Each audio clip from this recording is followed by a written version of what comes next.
Hey guys, what's cracking? It's Ralph here. Tonight we're photographing a storm. Woohoo!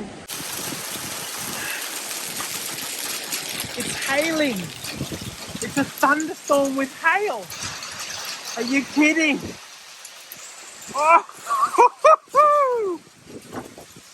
I can't believe there's no one else around. People are getting soft these days. So I was going to vlog this and shoot it, but what I've done is I've shot a bit and then I've grabbed my phone because all my gear's in the car, apart from my camera, that's just resting. I've got my 14 to 24 mil on and was taking some amazing vistas all around. Oh man, oh, freezing. See, what you've got to understand is I live on the Gold Coast in Australia where it's 24 degrees like every single day of the year. And there are storms all around, which probably means the storm's right on top of my head. But what I wanted to do, oh come on, let's do it. But you can't even see the city. That's the city out there. Hear the thunder? Woo. So I wanted to take a shot of the lightning just spiking down into the city. However, now what's happened, because we had a bit of fork lightning before, and it was kind of over here, and then swung around over here, and now it's just barraged us all with rain. So what I plan to do is wait out the rain and the hail and the lightning on top of my head in this beautiful new area, which is very ventilated and very fresh. Woo. Providing I don't die of hypothermia, I'm then going to talk you through what I've actually done and some of the shots I've come up with, because well, I'm pretty happy so far. So have a look at this. I just pulled up the radar just to see where I am. I'm the blue dot. I love being the blue dot in the middle of the chaos.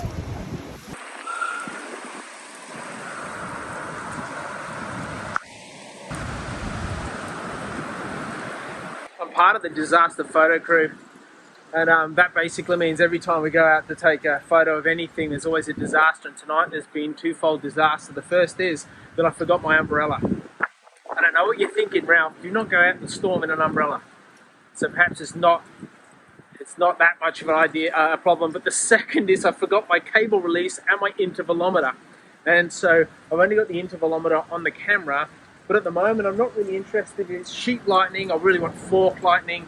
And also, there's so much rain smashing into the lens that there's no dry place, like only just maybe here. And look at all these poles and stuff. So I might just have a bit of a play.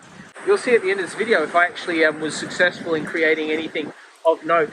But I thought you'd enjoy being part of this, because part of this channel is, oh, we're going to fork, that's good. Part of this channel is being willing to be risky, not at the cost of your life ever, but to push the boundaries, to push the limits, to be a little bit uncomfortable, to try something new, to learn and stretch yourself as you go, and to have a blast doing it. And so that is what I'm doing tonight with you guys who've watched. Yay you!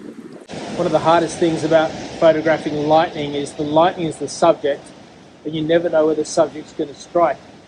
So a friend of mine, Harry, took a blinder of an image of a lightning strike going straight down the middle of the surface. If you want to purchase that, I'll put a link down below, and here's the image. It's just incredible. But that's the trick. So what you want to do is create a composition that without the lightning looks pretty good. And then you just hope for the lightning to fill in. And then you can do something pretty neat.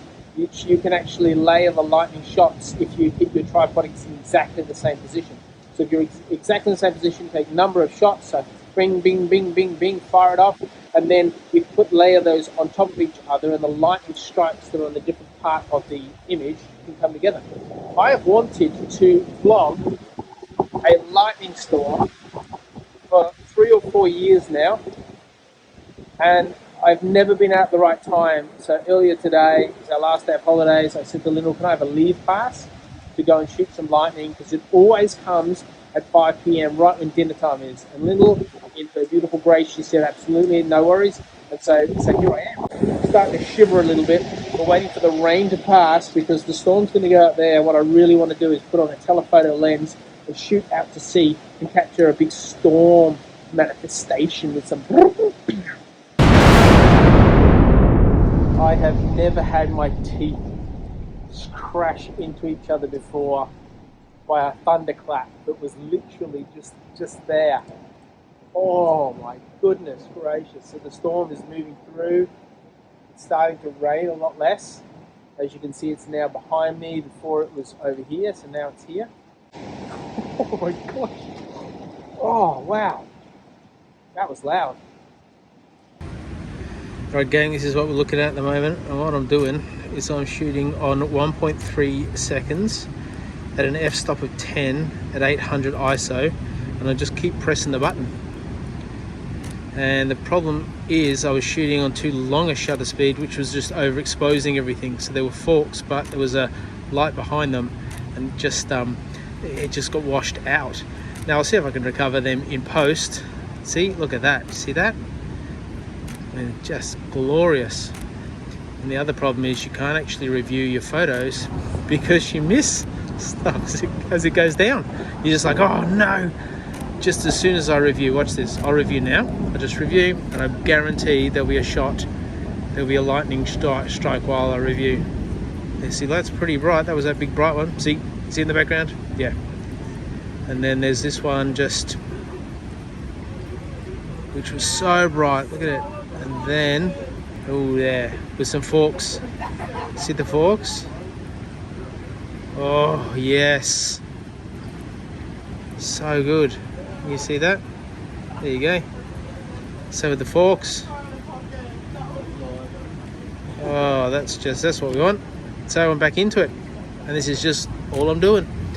I think the trick to lightning photography is to set your f-stop at about 10 and your ISO 600, 800. On cameras these days, it's not noisy. It'll be bang on, but that gives you enough space to muck about with your shutter speed. And as you can see, I'm 2 full stops underexposed, but that lightning is so bright, and it illuminates everything else that you've actually got a future expose for that. So you got to guess what that's going to be. And thankfully this storm's lasting for ages, and oh, I've stuck my GoPro right on the point behind that tree, so we should have some lovely 240 frames a second, 2.7K footage to enjoy in just a mini.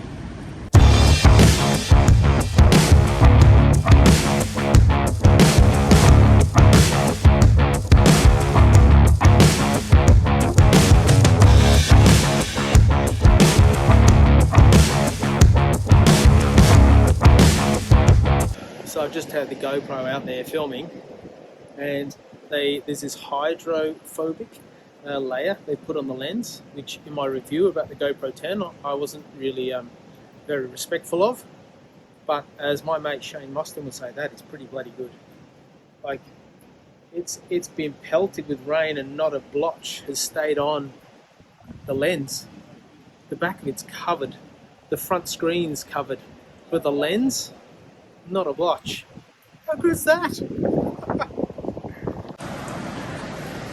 Well guys, as you can probably see, the storm is moving further and further away, but it's really wet, and the two problems with that is wet means I can't go out and shoot because I don't have an umbrella to protect my gear.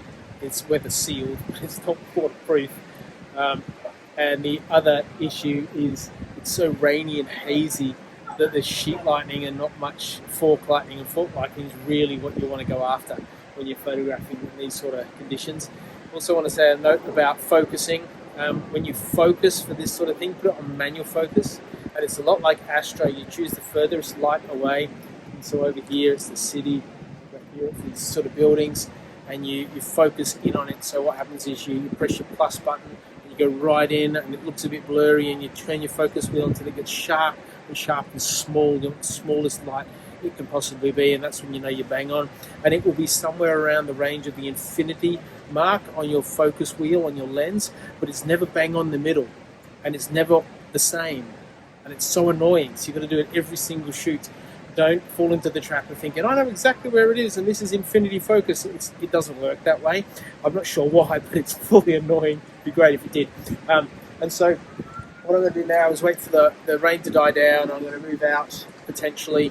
I'll rescue my GoPro, take some more shots from the point. But I think this is about it, guys. And so I hope you've enjoyed this. If you want to share this video around to people you think might appreciate it, that'd be amazing. If you want to join the channel, there's some membership and you can have a look at that. Just below, just hit the join. There's a video that just explains what that's about if you want to be part of the creative crew in a more intentional way. But I'd love you just to subscribe. I'd love to hear your feedback on these shots that I'm about to show and on this experience, whether you just had fun or whether you think I'm nuts. Oh, I'm easy, whatever. Thanks, guys. I'll catch you in the next video. Bye.